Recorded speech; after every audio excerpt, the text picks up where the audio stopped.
les armes de l'influence. Ici Tugan Barra et j'ai hâte de voir tout ça en détail avec vous. Évidemment, ici, on va continuer à parler de copywriting, de psychologie, de vente, donc. Et ce que je voudrais que vous ayez en tête pendant toute la durée de ce cours, c'est Donald Trump. Il ne s'agit pas d'être pour ou contre, on s'en fout. Pensez à Donald Trump. Est-ce que ce qu'il disait, c'était logique? Non.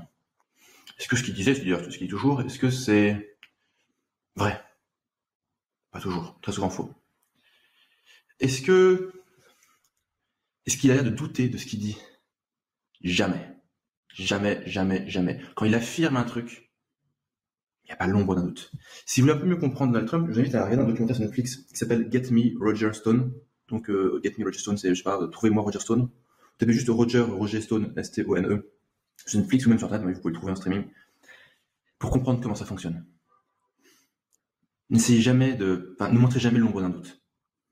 En fait, en incarnant votre message à fond, vous dégagez une confiance qui dépasse le raisonnement logique, qui dépasse la vérité, et qui emporte l'adhésion. Pour nous, l'adhésion, c'est des ventes. Okay. Autre chose qu'il faut comprendre dans les armes de l'influence, c'est ne corrigez jamais une personne. Ne dites pas non, t'as tort, vois les choses différemment. Quand on dit ça à une personne, elle se braque, on ne peut plus lui vendre quoi que ce soit, on ne peut plus négocier avec elle. Peut-être qu'on rentre dans une logique d'opposition, on dit non, mais t'as tort, je vais te montrer que j'ai raison, ça marche pas. En fait, on peut faire ça en disant, on peut affirmer des choses, mais on ne lui dit pas qu'il a tort, enfin qu'il ou elle a tort. Okay. Autre chose, on ne cherche pas à convaincre. Convaincre, c'est la logique, non, on persuade. Les armes de l'influence, ça sert à persuader. On rentre dans le tas à pleine puissance. C'est pour ça que j'ai mis une image de bazooka, parce que je sais pas si c'est un bazooka ou un RPG ou je sais pas trop quoi, peu importe. Ce que je dis, c'est qu'on rentre dans le tas et on force. C'est ça les armes de l'influence. C'est pas un truc d'enfant de cœur, c'est pas un truc tendre. C'est on rentre dans le tas, on persuade et on emporte la vente.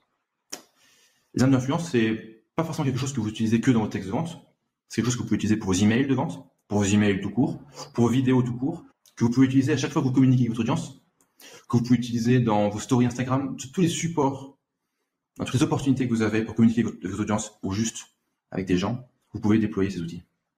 Il y en a 33.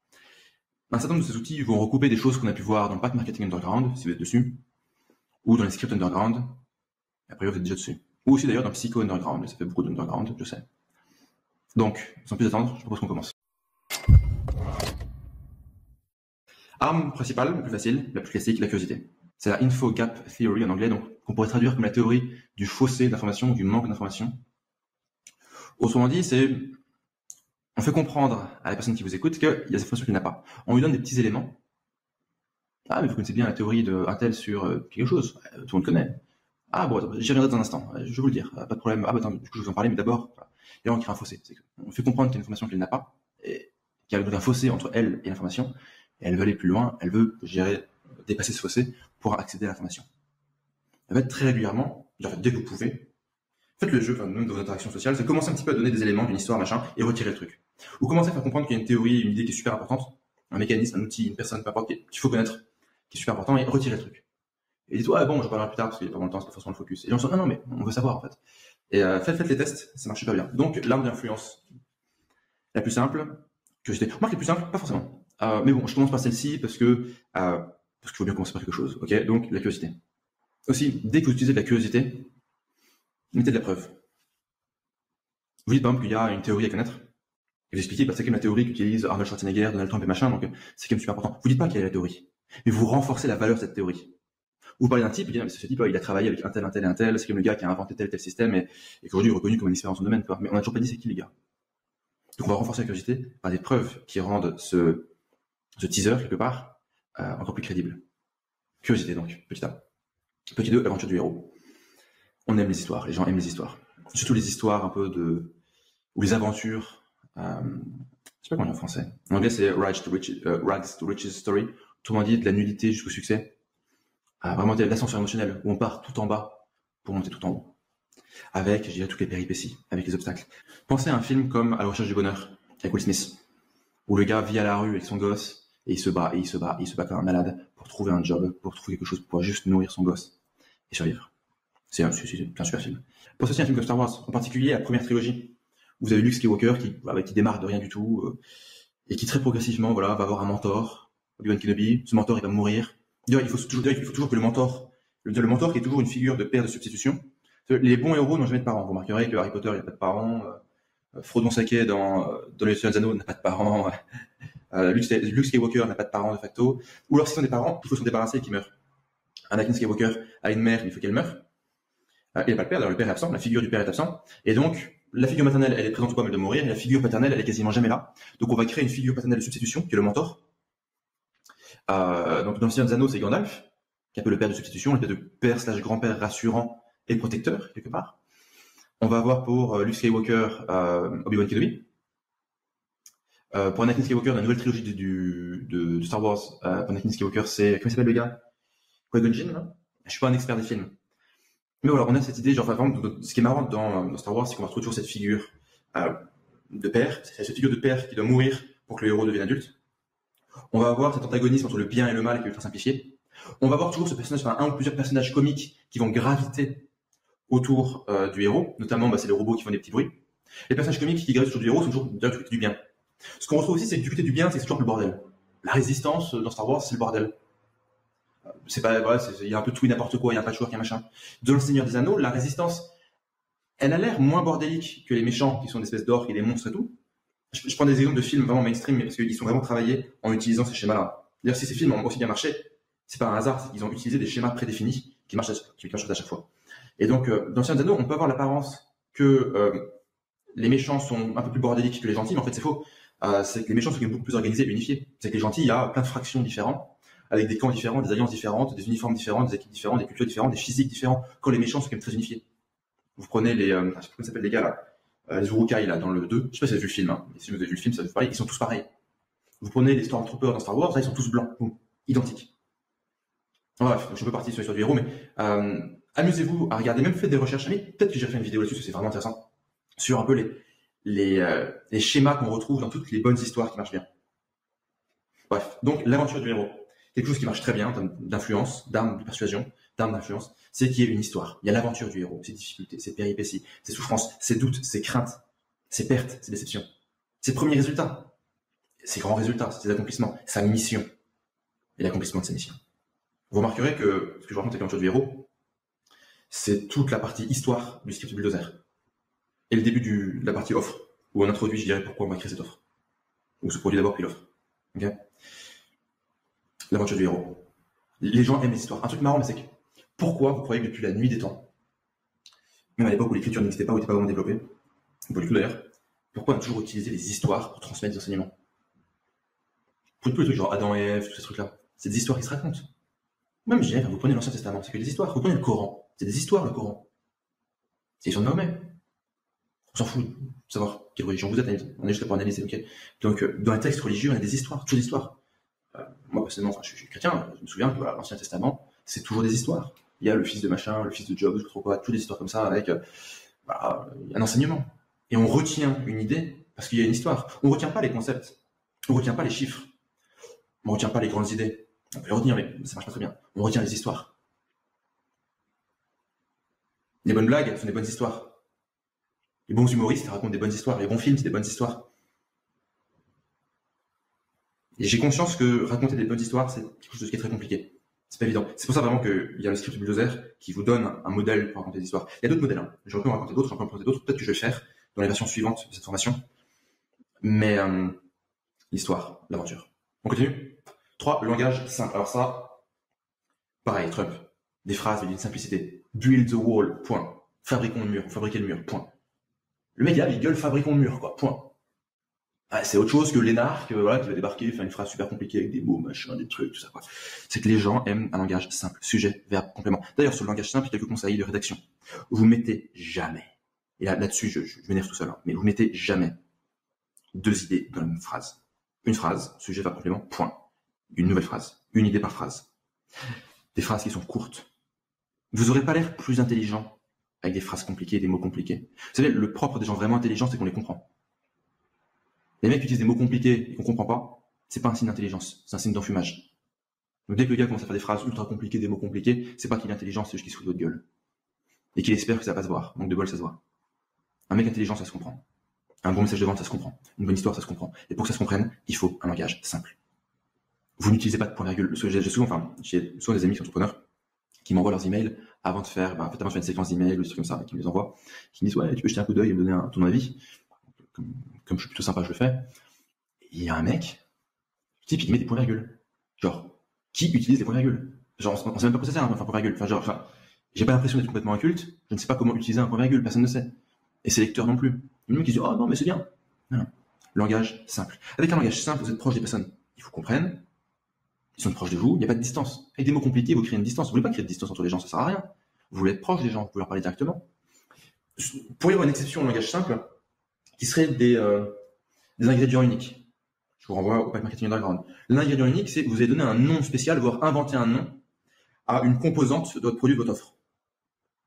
Comme ça, il y a un peu le côté mystérieux et surtout unique. Parce que comme vous avez inventé un mot, vous êtes le seul à l'avoir. Je vais pas dire, en gros, je peux expliquer, mais il faut jamais que la personne ait envie, il faut jamais donner de désir pour une catégorie générique. Il faut toujours donner envie sur un ingrédient particulier, un ingrédient unique. Je donne un exemple concret. Là, récemment, j'ai travaillé sur un texte de vente. Je donne un exemple concret. Là, récemment, j'ai travaillé sur un texte de vente qui s'appelle le protocole Shenzhen. Okay. Et c'est un texte de vente où on parle des chatbots. Autrement dit, de comment créer un bot avec Messenger. Peut-être qu'on va faire des trucs sur WhatsApp et tout, peu importe. Et donc, on utilise, en gros, on apprend aux gens à utiliser ManyChat et à monétiser, je dirais, en gros, à faire grossir une audience sur un bot et à monétiser. Et, sauf que des formations ou du contenu éducatif sur les chatbots, ou sur ManyChat, il y en a plein. Alors si on dit aux gens, hey, regarde, c'est génial, tu peux gagner l'argent avec un chatbot, il va te dire, tu es 50, il va me le dire. Si je dis, il y a un truc particulier, ça s'appelle le protocole Shenzhen. Alors pourquoi Shenzhen? Parce qu'en fait, ça vient d'une méthode développée en Chine, pas précisément à Shenzhen, parce que Shenzhen d'ailleurs, qui était il y a 30 ans, Shenzhen, c'était un village de pêcheurs avec 10 000 habitants. Aujourd'hui, il y a 10 millions d'habitants. Un truc comme ça, quoi.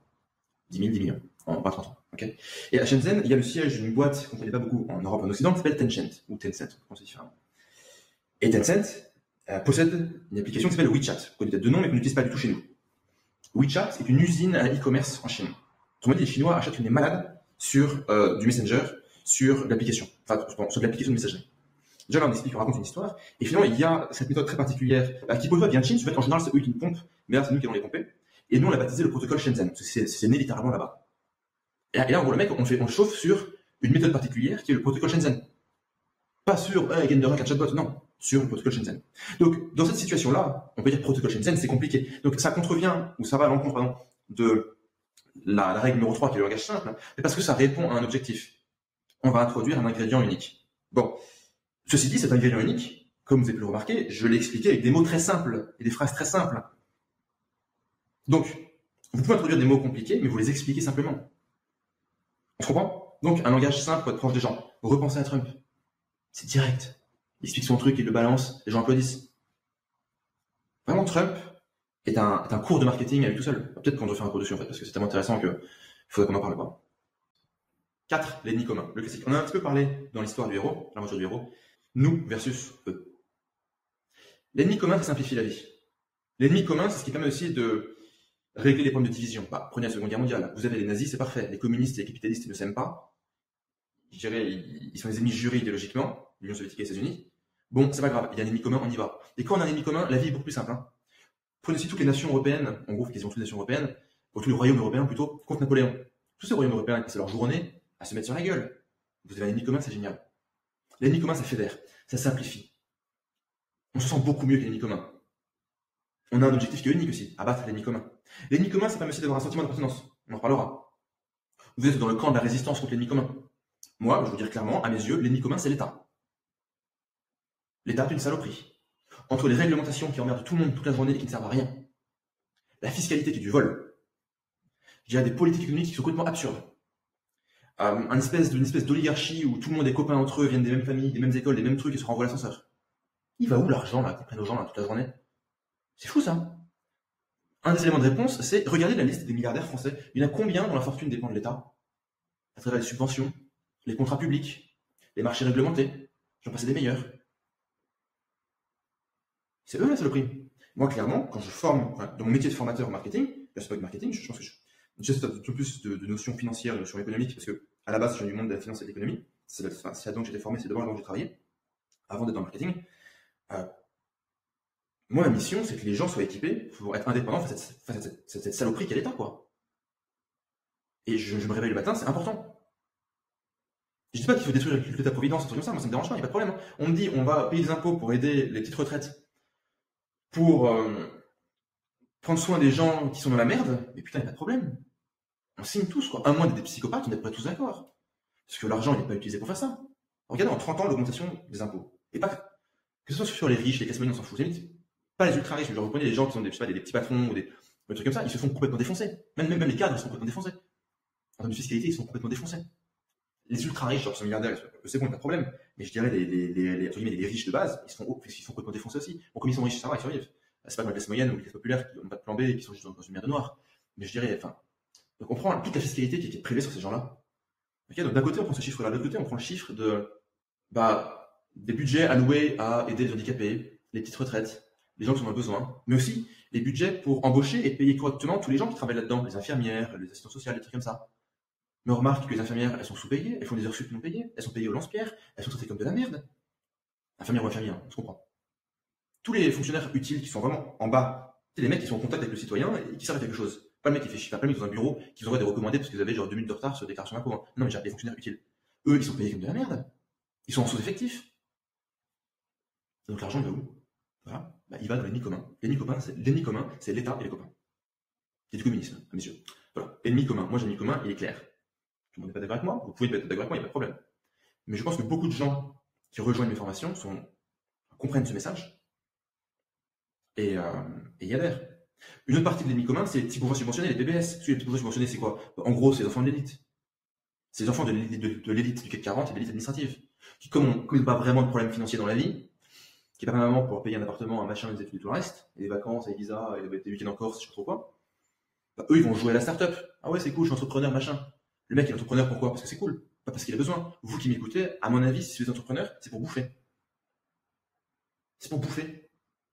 Bah, aussi pour bien vivre, on entend, on est d'accord, c'est que le but du jeu, c'est pas juste de survivre. Le but du jeu, c'est de bien vivre. Et normalement, ce que je vous apprends, si vous appliquez bien les méthodes, normalement, il y a quand même moyen de bien s'en sortir.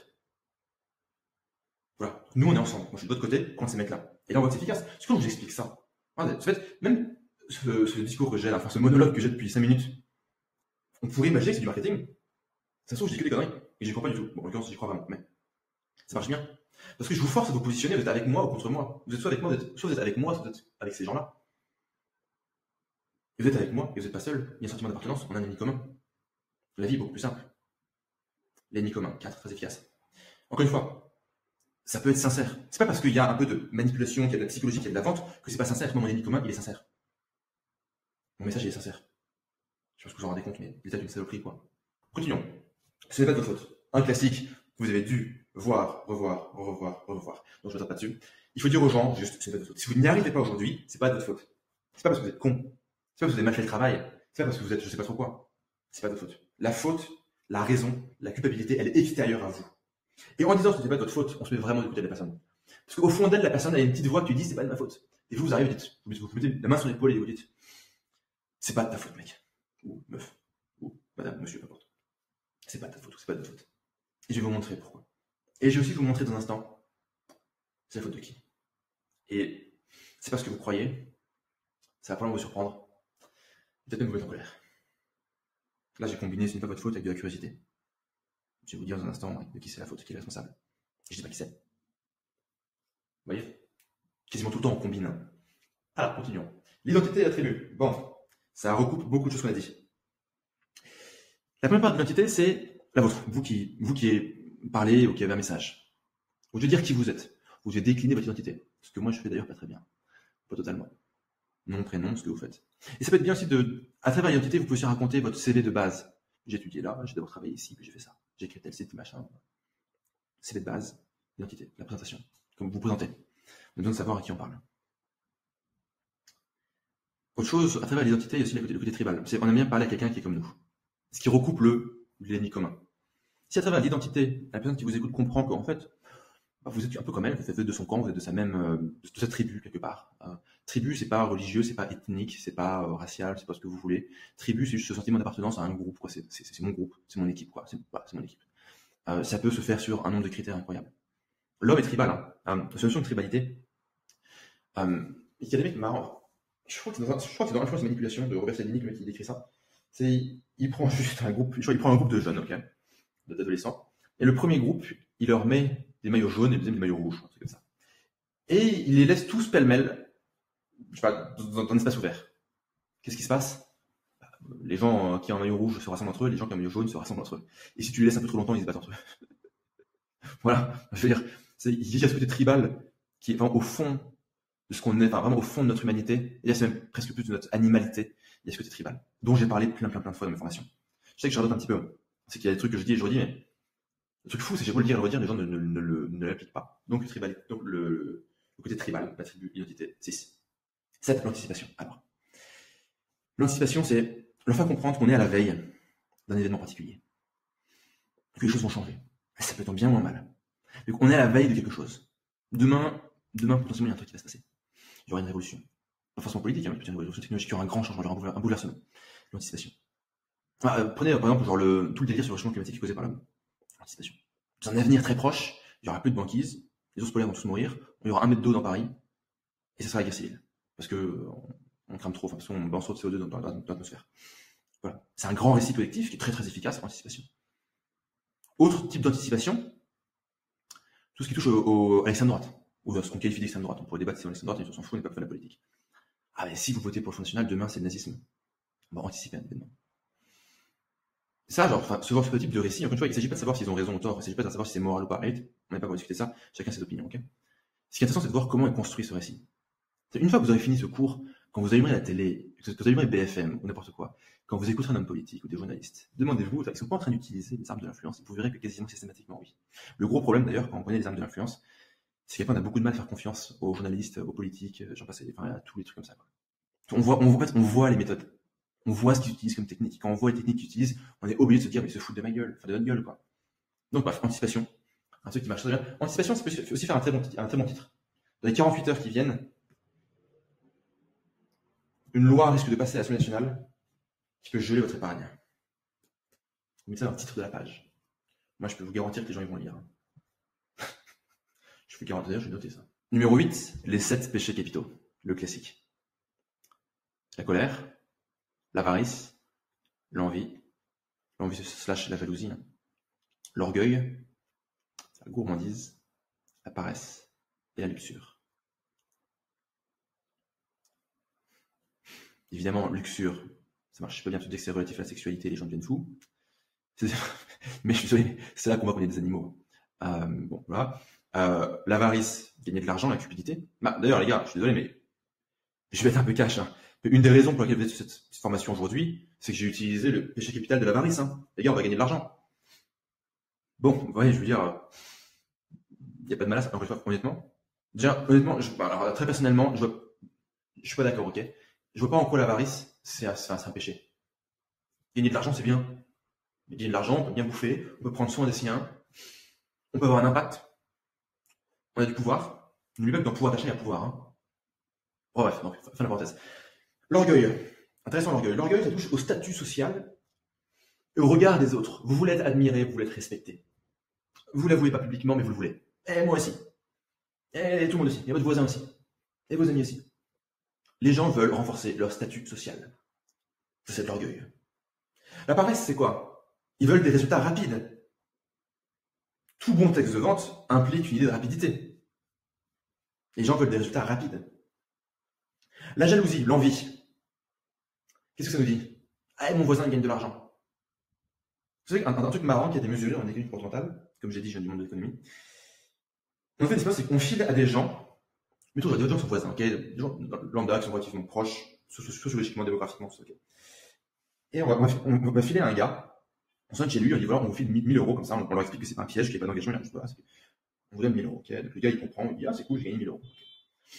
On va voir son voisin, on file 10 000 euros au voisin. Et on fait en sorte que le mec qui a eu 1000 euros sont travaillés, hein, c'est cadeau, c'est tombé du ciel, ok.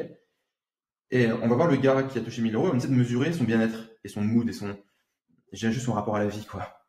Et le mec est déprimé. Le mec, il vient de gagner 1000 euros sans travailler. Il va putain, c'est cool, j'ai gagné 1000 euros. Moi, demain, on s'en apprend, on donne 1000 balles. Et je suis content, quoi.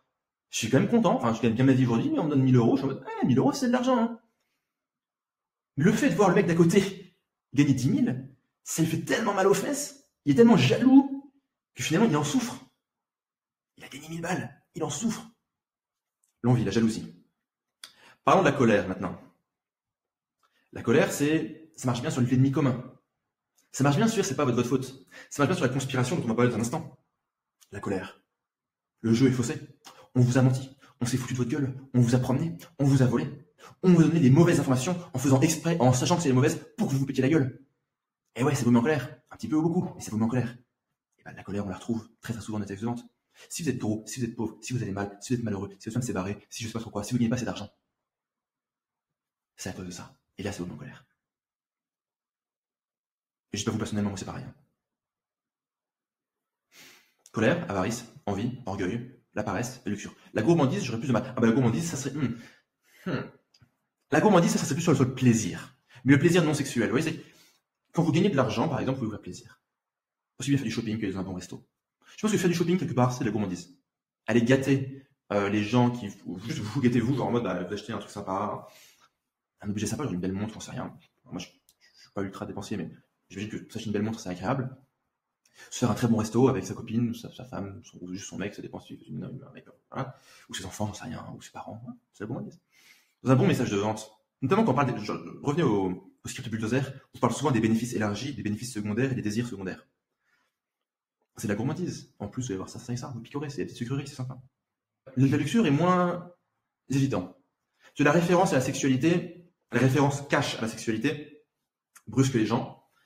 Mais je dirais, dès qu'on parle de produits sur la minceur et la forme physique, pourquoi on est en forme physique? Pour se taper des gonzesses. J'exagère, mais en gros, pour être attirant, pour plaire. On aime plaire. On aime ça, même si on est marié, même si on est marié, qu'on a des gosses, j'en sais rien. Ou même si on est vraiment avec son conjoint, sa nana, son mec, peu importe, et qu'on est bien, qu'on n'a pas envie de changer, juste savoir que d'autres personnes nous désirent. Même si on va pas céder, mais juste savoir que des gens nous désirent. On peut dire ce qu'on veut, mais on aime ça. On aime ça. Ce qui veut pas dire qu'on va tromper son conjoint, faire n'importe quoi. Évidemment, on est d'accord. On est des gens responsables. Et savoir que des gens nous désirent, ça joue. Qu'est-ce qu'il y a de plus sexy que l'argent? L'argent, c'est sexy, hein. L'orgueil, quand c'est relatif au statut social. Le pouvoir. Quand vous êtes quelqu'un qui est respecté, ou quelqu'un vers qui on se réfère, parce que vous savez de faire des choses, parce que vous savez des choses. C'est un pouvoir sexuel, hein. Vraiment. Le fait d'avoir un statut social, ça a une très grosse charge sexuelle. Mais c'est juste du darwinisme de base, en fait. C'est juste de la sélection d'espèces. Pourquoi? Parce que quasiment toutes les espèces, de l'espèce humaine, ont procédé par sélection, en fait, par sélection naturelle. Et la sélection naturelle, ça consiste à quoi? Ça consiste à faire s'accoupler les meilleurs, comment le dire sans être hygiéniste, les meilleurs éléments du groupe. Donc la nana la plus fertile, la plus à même à procréer, notamment, enfin, tout le délire sur, je dirais, l'espace entre les hanches et des histoires comme ça chez la femme, c'est qu'il y a vraiment des mecs qui ont mesuré ça mathématiquement, c'est qu'il y a le désir masculin et entre autres une fonction des formes de la hanche de la nana. Parce que la hanche, ça renvoie à l'idée de procréation, de machin, etc. Voilà, elle peut porter un gosse, mettre au monde un gosse, etc. Voilà. Je ne me suis pas penché sur la question en détail, mais cette idée-là. Donc, dans la sélection de l'espèce, et la nana va chercher quoi? La femelle, dans le monde animal, va chercher quoi? Elle va chercher un mâle qui pourra soit la protéger, soit qui lui garantit que soit qui augmente la probabilité que sa progéniture soit de bonne qualité. C'est super dur de parler comme ça. Mais en gros, c'est que si elle va avoir un mâle qui est fort, qui est puissant, il y a une probabilité que le gosse, que la progéniture, soit forte physiquement et puissante. Donc que cette progéniture survive face à l'adversité, face à la nature, face au froid, face à la faim, face au danger. C'est pas anodin. Et quelque part, on retrouve dans le mécanisme du désir et de la sexualité chez l'humain des trucs qui ont l'air de venir tout droit du monde animal. La personne qui a du pouvoir, elle a une grosse charge sexuelle. Pourquoi? Parce que le pouvoir permet de protéger.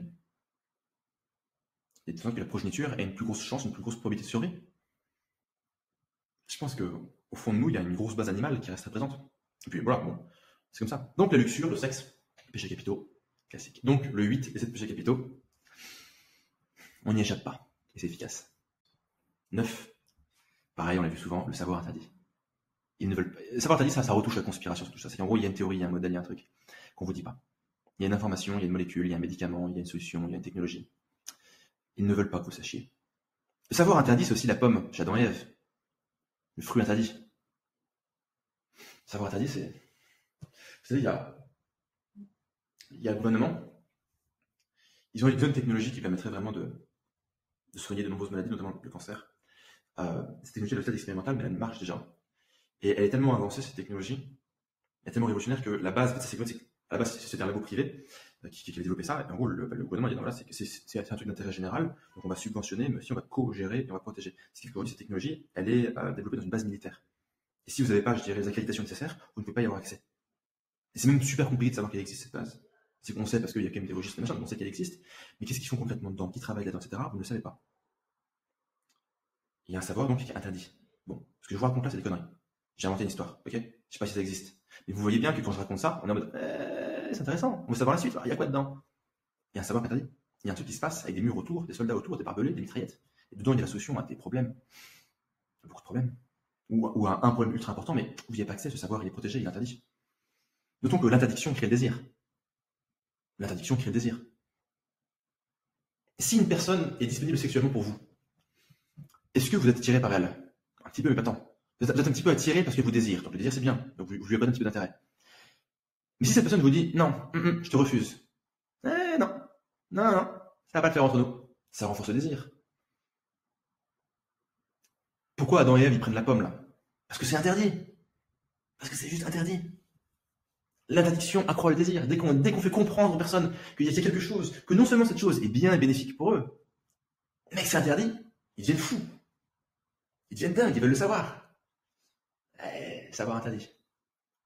Ça marche super bien. Maintenant, vous allez commencer à le voir en fait. Peut-être qu'à ce stade, que vous voyez des messages de vente, vous ne le voyez pas encore. Mais maintenant, vous allez commencer à le voir, à le sentir et ça va, honnêtement, ça va vous faire un choc. Une fois que vous comprenez les mécanismes, vous voyez ça à l'œuvre. Et donc, je pense que ça va vous faire marrer. 10. La rareté. La rareté est aussi liée à l'interdiction. Il y a peu d'éléments parce qu'il y a une barrière à l'entrée. La rareté est aussi relative à l'urgence. L'urgence, c'est une rareté de temps. Donc, la rareté, on va pas s'attarder dessus. La rareté, c'est associé au FOMO, Fear of Missing Out. À tout moment, l'offre peut être retirée, etc. J'en ai parlé plein de fois.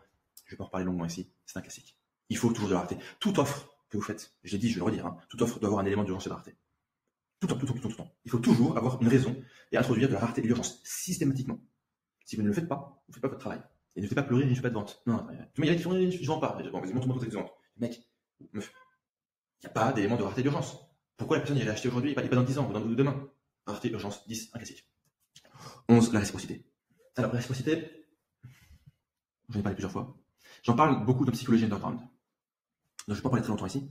La réciprocité, c'est qu'on est conditionné socialement pour donner en échange. C'est que si moi je vous donne quelque chose, vous êtes conditionné pour me donner en échange quelque chose. La réciprocité, vous pouvez l'utiliser au début de votre texte de vente en disant, si vous regardez cette présentation gratuite, que je vous offre gratuitement, je vais vous donner un secret. Donc si je vais vous donner un secret, mais regardez dans l'autre sens. Je vais vous donner un secret gratuitement. Donc là, c'est moi qui vous donne quelque chose. Mais pour ça, il faut que vous regardiez la vidéo jusqu'au bout. Là, c'est vous qui me donnez quelque chose en échange. Et c'est un deal, c'est honnête. Je vais vous donner un secret gratuitement. Mais en échange, il faut que vous me donniez quelque chose. C'est votre temps. Ça peut être très bien pour démarrer un texte de vente. Réciprocité, pareil, je ne m'attarde pas trop dessus, parce que j'en parle en long, en large, en travers de psychologie underground. Et on voit évidemment qu'il y a beaucoup de choses qui se recoupent. 12. L'autorité. Pareil, je ne m'attarde pas dessus. Autorité / crédibilité. Qu'est-ce qui fait que votre message est crédible? Qu'est-ce qui fait que vous êtes crédible? Vos diplômes, votre parcours, vos réalisations. Qu'est-ce qui fait que le message est crédible? Les preuves, des chiffres, des recherches scientifiques, des données, des citations d'experts, ou des citations de gens qui sont respectés ou admirés. L'autorité. L'autorité, ça marche. Quand vous avez un gars comme Giuliani, qui était ancien maire de New York, très célèbre dans les milieux conservateurs américains, qui dit Trump, je le soutiens, il y a l'autorité qui vient. Quand Trump dit je suis milliardaire, alors on ne sait pas si c'est vrai, il le dit, il y a pas l'ombre d'un doute. C'est je suis le plus grand développeur immobilier, je suis le plus grand promoteur immobilier de Manhattan. C'est des conneries. Bon bref, c'est du pipeau, on s'en fout. Et ce faisant, il marque de l'autorité. C'est un homme d'affaires. Il est grand, il est fort, il se tient droit. Il a le regard droit devant. Il n'y a pas l'ombre d'un doute. L'autorité, il l'incarne. À travers l'autorité, on a aussi toute la fascination pour les uniformes et les mouvements totalitaires. 13, la sympathie. Les gens, ils aiment bien que... Je crois, peut-être que je dis une erreur, mais je crois que sympathie, ça vient de... Alors, pathos. Enfin, le pathos, c'est pathos qui renvoie aux émotions positives ou négatives. Et sim au fait de le faire ensemble. Pour partager des émotions. Et ça recoupe le côté tribal, vous êtes comme moi, et ça recoupe l'aventure du héros. On se dit, mais ce mec, il est sympa en fait. On aime bien les gens sympas. Donc la sympathie. Pareil, la sympathie, psychologie underground, en long, en large, en travers. 14, l'engagement. L'engagement, c'est engagement / cohérence, pareil. Parce qu'en fait, tous ces points-là, c'est ces psycho underground que je reprends en fait, que je reprends rapidement. Et après, je retournerai sur le truc plus technique. L'engagement, c'est la cohérence, c'est que les gens aiment continuer ce qu'ils ont fait. D'ailleurs, c'est pour ça que très souvent, dans les textes de vente, dites-leur continuez à lire. Restez avec moi. Écoutez jusqu'au bout. L'engagement. On rappelle l'engagement. Quand vous rappelez l'engagement, vous pouvez donner une raison. Écoutez jusqu'au bout parce que je vais vous révéler ça. Dans un instant, je vais vous montrer pourquoi. Si vous croyez que c'est possible, vous allez être surpris dans 2 minutes quand je vais vous montrer comment j'ai fait. 15, preuve sociale. On l'a vu 100 fois. Je ne passerai pas dessus, ok. 16, métaphore et analogie. Métaphore et analogie, c'est ce que vous pouvez utiliser pour les ingrédients uniques. C'est peut-être plus compliqué à expliquer, donc je prends un exemple. L'exemple que je vais prendre, c'était une boîte. Elle vendait un... Je connais un gars qui travaille là-dessus. Elle vendait un produit financier, un produit d'information financière. Où elle... en gros, c'était sur le marché sur les actions du secteur des biotechnologies aux États-Unis. Ce qu'il faut savoir, c'est que les sociétés dans les biotechnologies ou dans la pharmacie, elles font des tests sur des médicaments. Et il faut que l'État, à travers un truc qui s'appelle la FDA, autorise le médicament sur le marché. Si la FDA dit oui, l'action est multipliée par 2 dans la journée. Si la FDA dit non, l'action est divisée par 2 dans la journée. Mais ce qui est bien, c'est qu'on peut relativement anticiper ce qui va se passer. En fait, la date de réponse de la FDA, on la connaît, c'est public. Et en général, au regard des décisions précédentes de la FDA et au regard de la société en question, que l'analyste financier connaît, on peut avoir on peut faire une probabilité pour savoir si ça va monter ou baisser. Ça marche pas coup sûr, mais si ça marche, on gagne beaucoup d'argent. Donc au lieu de dire, alors en gros, je vais vous faire une newsletter financière où vous allez recevoir quand il y aura des trucs, je vous enverrai un email pour vous dire que vous pouvez acheter ou vendre, machin, c'est compliqué. Le mec il va dire le calendrier magique. Et met une image de calendrier.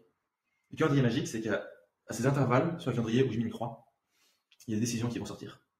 Et moi, je crois savoir, d'ailleurs, toutes les fois où j'ai fait des pronostics, 9 fois sur 10, j'ai eu raison, autorité, et mes clients ont gagné beaucoup d'argent, prêt social, et donc moi je crois savoir le moment, je crois savoir si ça va monter ou baisser. Et donc ce que je propose, c'est de venir avec calendrier magique. Alors c'est intéressant. Le protocole Shenzhen, c'est la même idée. Protocole Shenzhen. Il y a un protocole Shenzhen. Au lieu de dire, alors voilà, c'est une formation qui permet, c'est un PDF et une formation qui vont vous expliquer comment faire ça et ça dans le but de machin en utilisant tel truc, et c'est quand même pas mal parce que machin, vous dites protocole Shenzhen. Métaphore et analogie, ça permet aussi d'expliquer. Je reprends un exemple que je pique à Russell Brunson, le gars de ClickFunnels, qui parlait du régime keto, ou cétogène en français. Et il disait, voilà, en gros, la cétogène, ou l'acétone, je crois que c'est l'acétone, c'est une hormone produite par le foie, un truc comme ça, je suis pas médecin, ok. Et l'acétone, en fait, c'est comme des micro-robots qui vont aller dans votre corps, dans vos veines, dans votre sang. Et ces micro-robots vont transformer le sucre en énergie. Vont transformer le gras en énergie, Donc vous prenez ça, si vous suivez ce régime, vous allez créer plein de micro-robots dans votre corps qui vont toute la journée prendre du gras pour vous donner de l'énergie, de la force, de la vivacité intellectuelle, de la motivation. Mais le truc des petits robots, c'est au lieu de dire ouais, c'est une hormone qui se branche sur un récepteur, machin, bidule chouette, on ne comprend rien. Petit robot, on comprend. Le calendrier magique, on comprend. Ok? Métaphore analogie, c'est probablement le truc le plus dur à faire. Il faut avoir je pense qu'il faut avoir beaucoup travaillé, avoir vu beaucoup de choses, avoir testé beaucoup de choses pour que ça vienne. C'est pas forcément, vous pouvez commencer ça. Ok? Donc ne restez pas bloqué là-dessus si vous ne trouvez pas. 17, l'incongru. Incongru, en anglais, c'est aussi le pattern interruption. C'est les gens ont un schéma, ont une routine, ont une habitude, et ils ont l'habitude de voir quelque chose. Et là, d'un coup, il y a un truc nouveau qui arrive. Un truc qui les surprend. Un truc que j'ai vu, non, en fait, on en a parlé, c'était un texte de vente, un texte pour un produit médical, ou dans le domaine de la santé. Et les gars faisaient un truc du type, ils mettaient une photo d'un gosse, genre la vidéo commençait par une photo d'un gosse, en disant ça c'est le petit Maxime. Il y a un petit bébé, un truc comme ça, vraiment nourrissant. Maxime est mort il y a 6 mois. Maxime n'avait pas le bon médicament, c'est comme ça.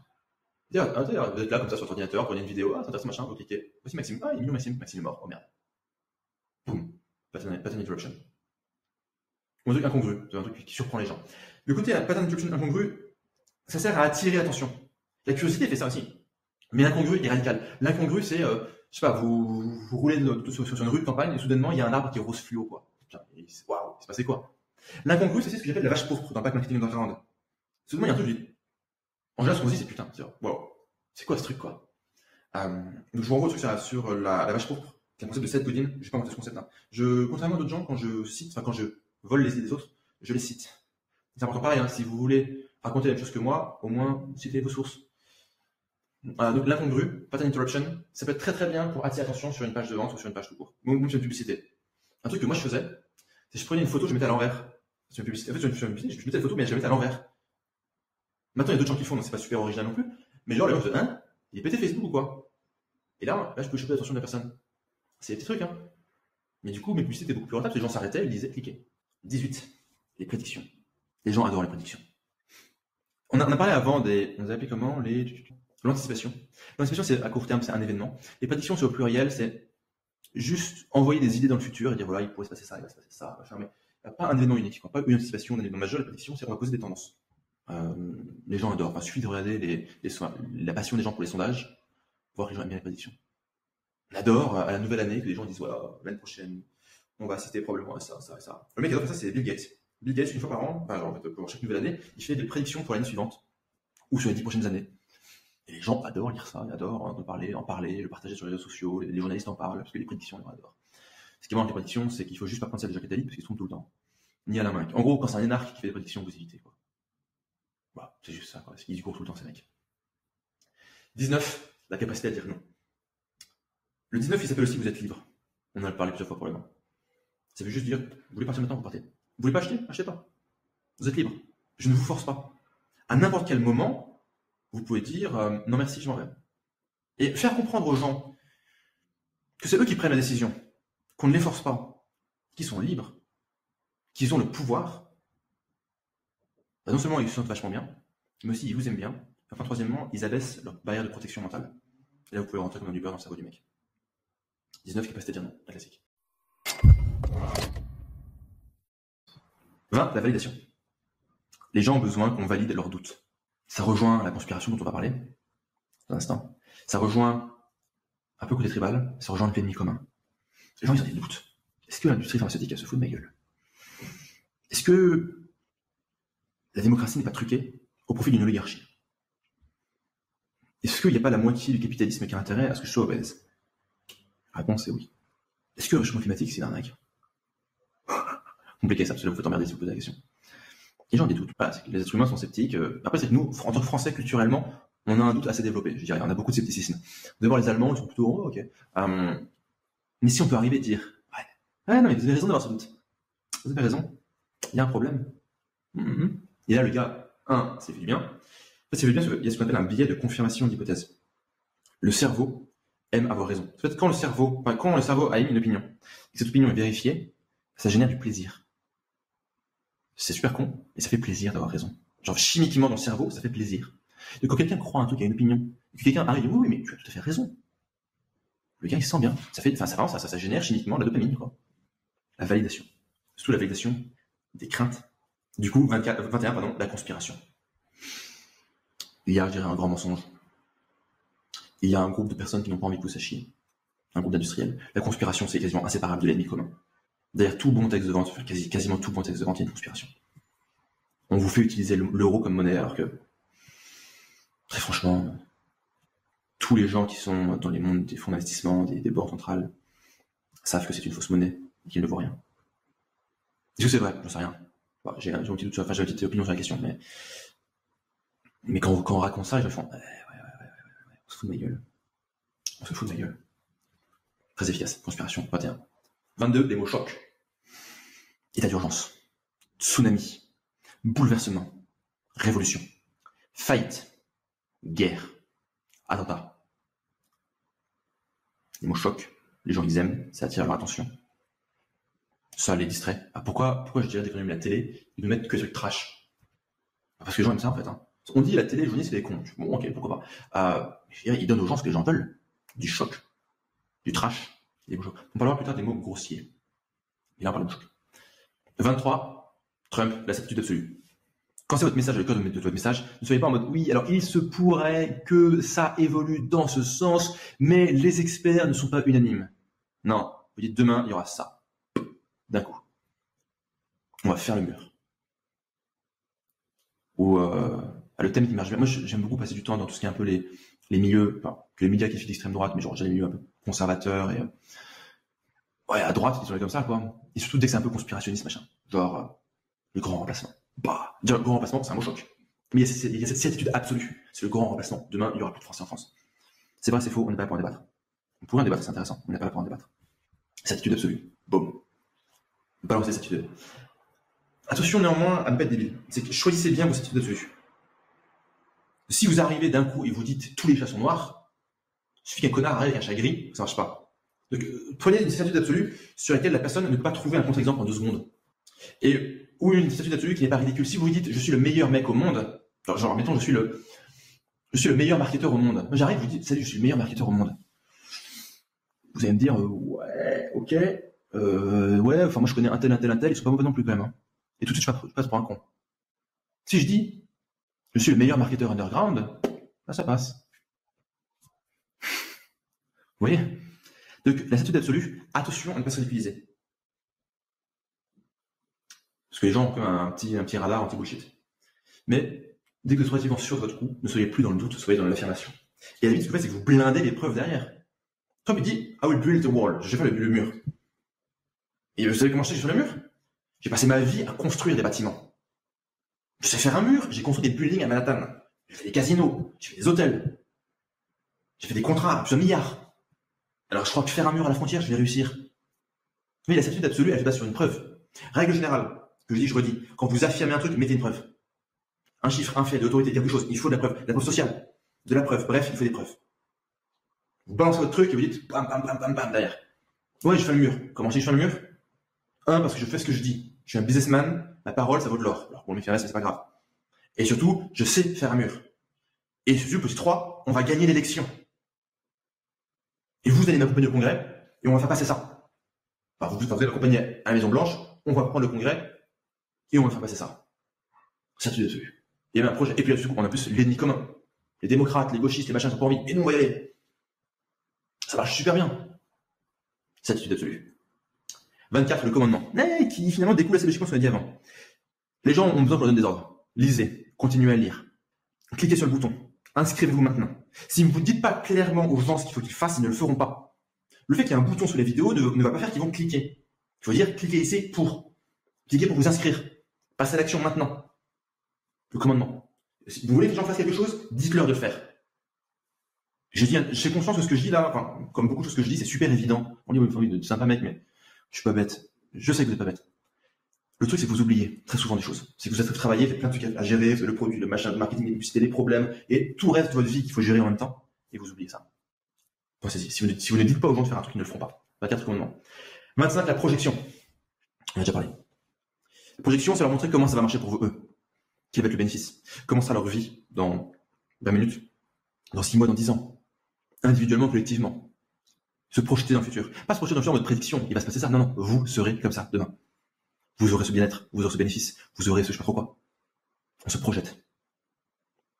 On se projette vers un futur meilleur, où on va mieux, où on est bien, où on sera en forme physiquement.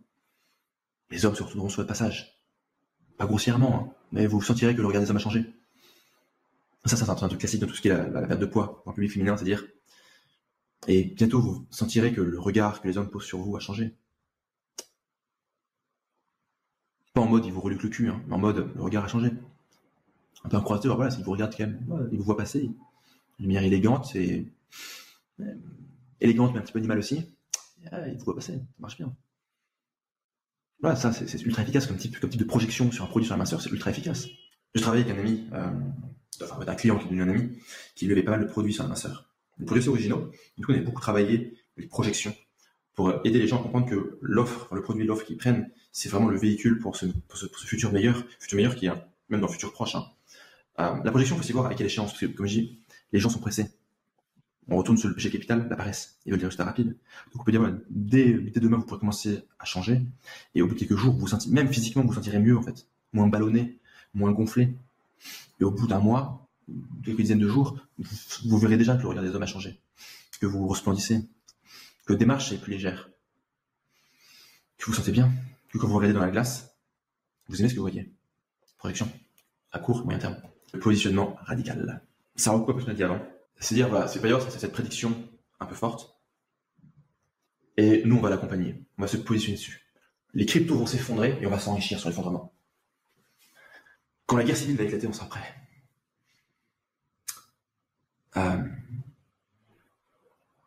Quand cette révolution technologique arrivera, on fera partie de ceux qui ont parié. On s'est positionné sur un changement radical. Et ce faisant, on est des radicaux. On est différents. On rejoint le côté tribal et l'ennemi commun. C'est que nous, on va parier aujourd'hui. On va miser aujourd'hui sur ce changement majeur. Tout le monde ne prend pas des fous. Tout le monde ne prend pas des malades. Mais il y a cette explosion, cette révolution qui va avoir lieu dans un avenir très proche. Et nous, on sera prêts. C'est le truc un peu d'Apple, genre, on avait plus d'Apple sur les radicaux, les outsiders. T'as la pub de 97 sur Think Different. J'ai plus le texte en tête. J'ai mis ça, je crois que je l'ai mis au, je sais pas si je l'ai mis dans mon livre, je reprends mon livre. Est-ce que je l'ai mis là-dedans? Non, c'est pas dans Marketing Underground que j'ai mis ailleurs. Bon, peu importe. Et cette pub d'Apple, je me souviens plus, c'est genre aussi les marginaux, les radicaux, les différents, etc. Le positionnement radical. D'ailleurs, tout projet un peu taré, terroriste, totalitaire, répond à cette logique. Aujourd'hui, ils nous prennent pour des terroristes, mais demain, ils verront que nous avons eu raison. La proposition de valeur de Daesh, c'était ça. Hein. Je vous dis, vous traitez de terroristes, d'extrémistes, de fous. Mais non, vous êtes le futur.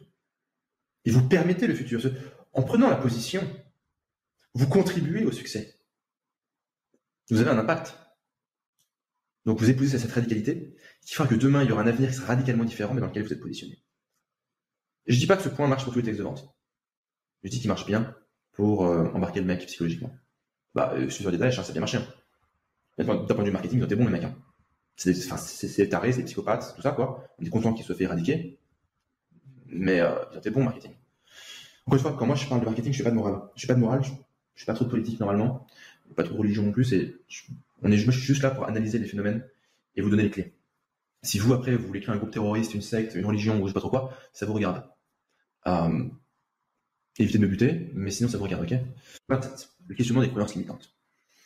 On prend toutes les croyances limitantes sur les gens. Je suis pas assez fort, je suis pas assez beau, je suis pas assez intelligent, je suis trop vieux, je suis trop faible, je suis pas doué avec la technologie, je suis pas doué avec la vente, je sais pas comment faire, je suis nul avec l'ordinateur, je suis nul avec les femmes, je suis pas à l'aise socialement, je suis timide, tu quoi. Et on prend ces croyances limitantes et on les détruit. Non, mais est-ce que vraiment c'est votre cas?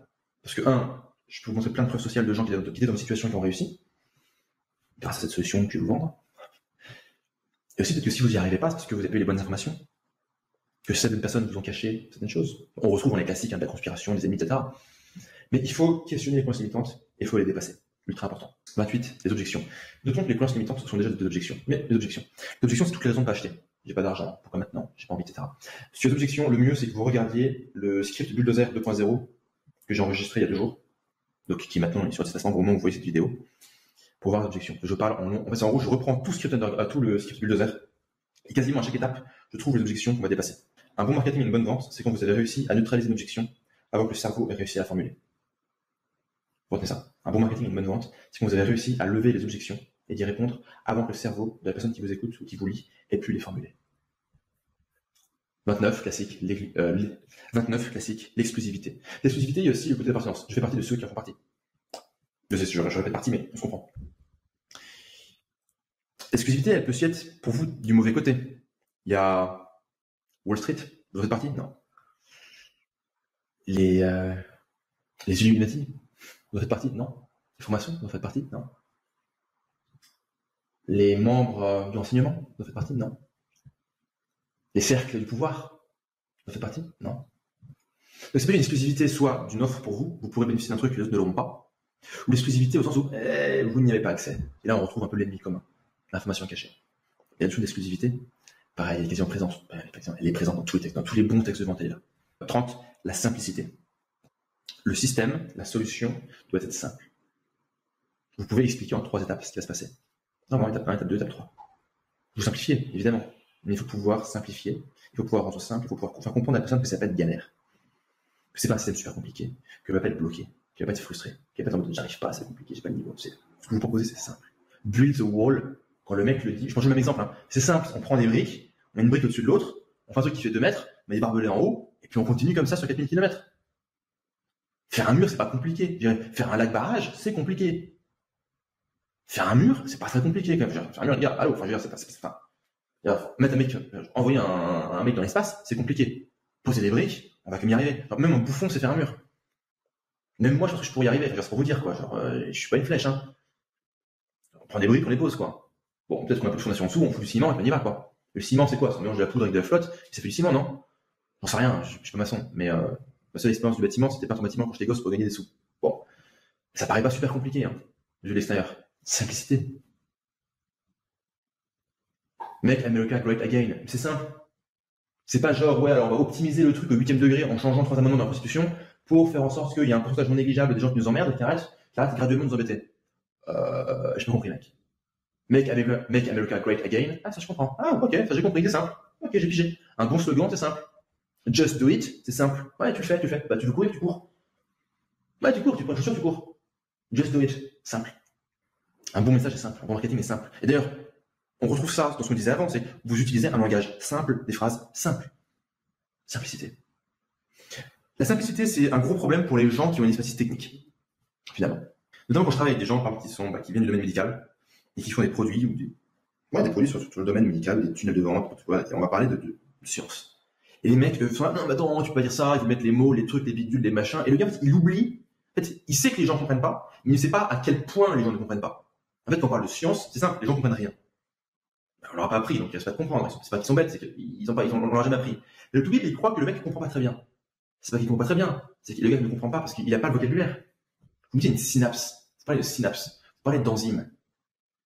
Mais, je veux dire, même moi, pour qui les études remontent à pas si longtemps que ça, un petit peu quand même, mais le lycée, c'était pour ceux qui m'ont 10 ans. Je dirais, synapse, enzyme, voilà, en gros, c'est dans le corps, en gros, c'est chimique, mais qu'est-ce que c'est? J'en sais rien, quoi. J'en sais rien. La simplicité. La simplicité a un gros problème. C'est le problème des gens intelligents, la simplicité.